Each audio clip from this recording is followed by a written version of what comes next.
Ukraine पर हमला करने से पहले रूस के राष्ट्रपति पुतिन ने खुली धमकी दी थी कि अगर नेटो इस जंग में कूदा तो रूस अपने परमाणु हथियारों का इस्तेमाल करने से नहीं हिचकेगा।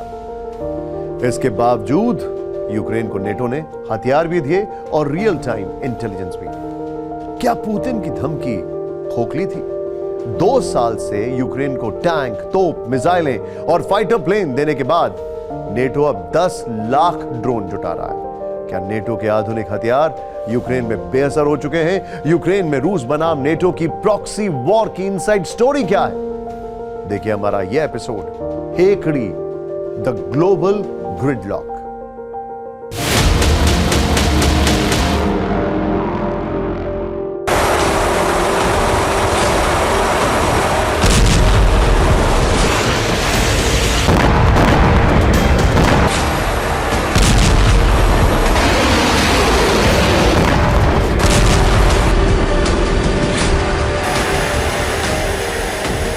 ये जंग यूक्रेन और रूस के बीच है, लेकिन सिर्फ नाम के लिए।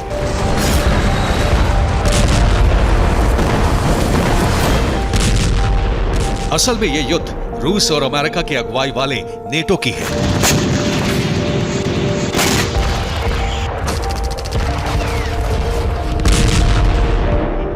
ये बात यूक्रेन पर हमले से पहले ही रूस के राष्ट्रपति पुतिन ने साफ कर दी थी कि यूक्रेन को मोहरा बनाकर नेटो रूस के साथ विश्वासघात का पुराना खेल आगे बढ़ा रहा है।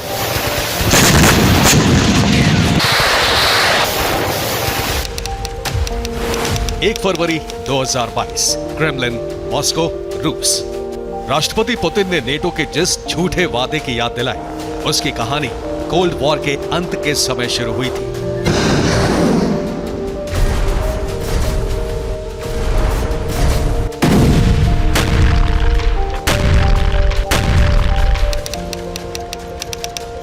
नवंबर 1989, बर्लिन, जर्मनी।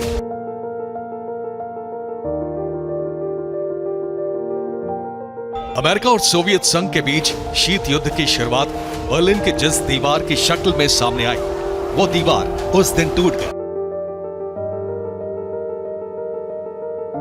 पूर्वी और पश्चिम जर्मनी के एकीकरण में बड़ी भूमिका सोवियत संघ की भी थी, जिसे फरवरी 1990 में अमेरिका और जर्मनी ने गारंटी दी थी कि नेटो का विस्तार जर्मनी से आगे 1 इंच भी नहीं होगा। लेकिन 9 साल बाद ही नेटो अपने वादे से मुकर गया। सोवियत संघ के टूटने के बाद जब रूस आर्थिक और राजनीतिक संकट में फंसा था, उसी दौर में नेटो का विस्तार होना शुरू हुआ।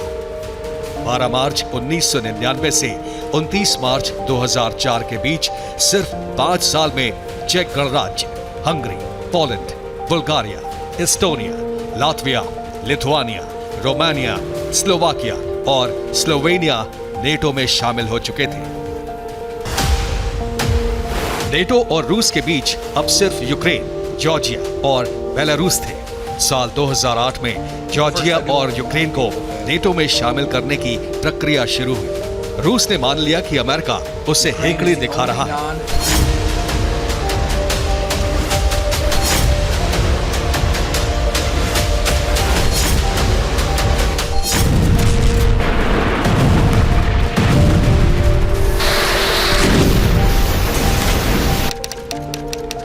एक अगस्त 2008, साउथ ओसेतिया, जॉर्जिया।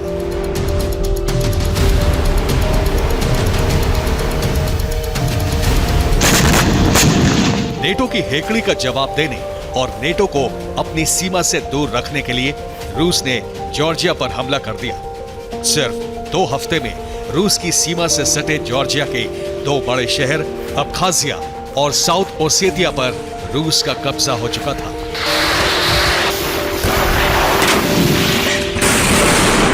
इसके 6 साल बाद यूक्रेन का क्रीमिया पर हमला और डॉनबास में गृह युद्ध भड़काने के पीछे भी रूस का मकसद यही था कि नेटो को रूस के बॉर्डर से दूर रखना है।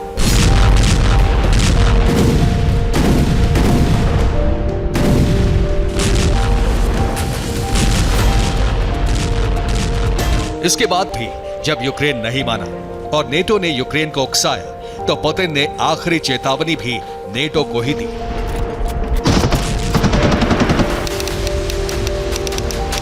8 फरवरी 2022 क्रेमलिन, मॉस्को, रूस। यूक्रेन पर हमला करने के पीछे राष्ट्रपति पुतिन की रणनीति यही थी कि रूस के बॉर्डर से जुड़े इलाकों पर कब्जा करके नेटो और रूस के बीच एक कॉरिडोर बना दिया जाएगा। पुतिन को उम्मीद थी कि अमेरिका और नेटो ने जॉर्जिया को अकेला छोड़ दिया था तो यूक्रेन में भी दखल नहीं देंगे, खासकर परमाणु धमकी के बाद।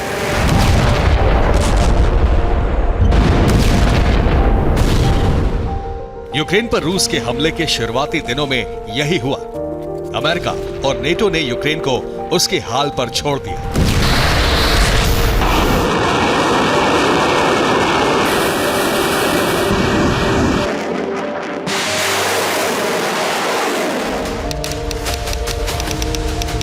अप्रैल 2022 कीव, यूक्रेन।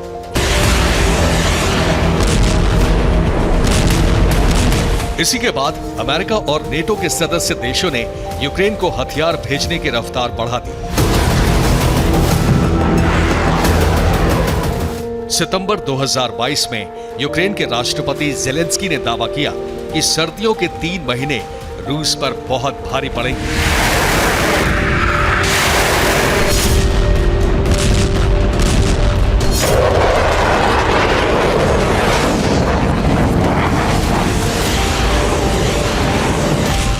इसी दावे पर भरोसा करके अमेरिका और उसके मित्र देशों ने यूक्रेन को डिफेंस के साथ साथ अटैक वेपन्स भी दी।